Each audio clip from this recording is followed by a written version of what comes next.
வாங்க, வணக்கம், welcome to cookies well channel.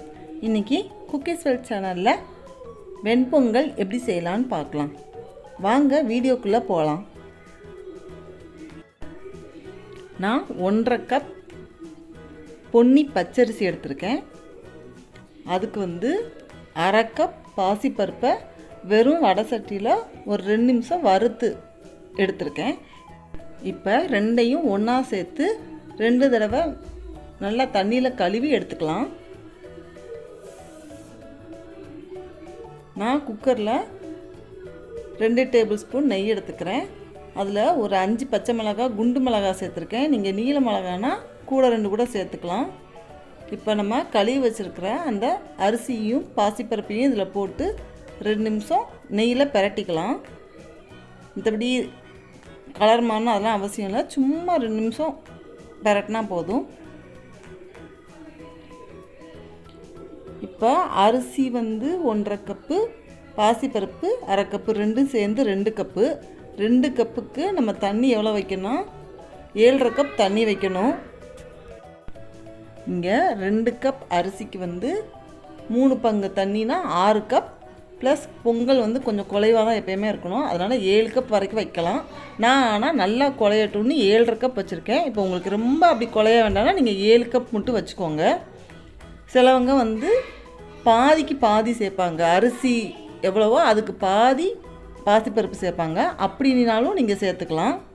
நான் 1.5 கப்புக்கு 1/2 கப் தான் பாசிப்பருப்பு சேர்த்துருக்கேன்.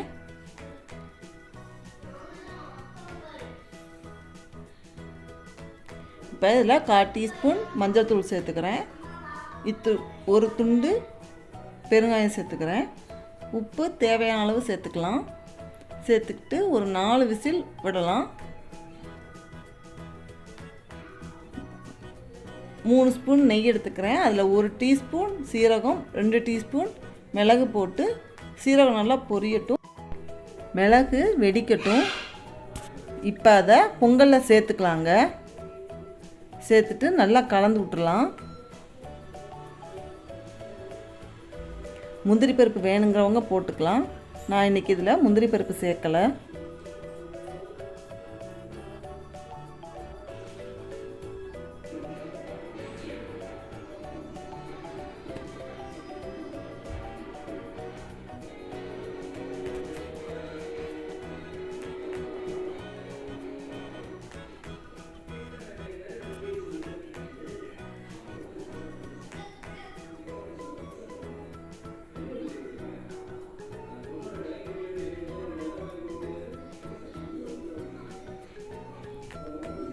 மேலே ஒரு 3 ஸ்பூன் நெய் ஊற்றிக்கிறேன். ஊற்றி 2 நிமிஷம் குக்கரை சும்மா மூடி வச்சுருக்கேன்.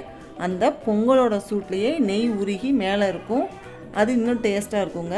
அதை அப்படியே கிண்டி இப்போ நம்மளுக்கு பொங்கல் சாப்பிட ரெடி ஆயிடுச்சு.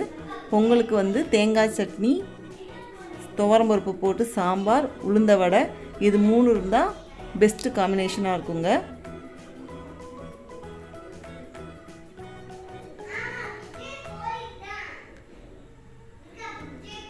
கண்டிப்பாக இந்த ரெசிபியை ட்ரை பண்ணி பாருங்கள். இந்த வீடியோ உங்களுக்கு பிடிச்சிருந்தா லைக் பண்ணுங்கள், ஷேர் பண்ணுங்கள், குக்கீஸ் வெல் சேனலுக்கு சப்ஸ்கிரைப் பண்ணுங்கள். மறக்காமல் பெல் ஐக்கானை கிளிக் பண்ணுங்கள். அப்போ தான் நான் போடுற வீடியோஸ் உங்களுக்கு உடனே அப்டேட் ஆகும். தேங்க்யூ. தேங்க்ஸ் ஃபார் வாட்சிங்.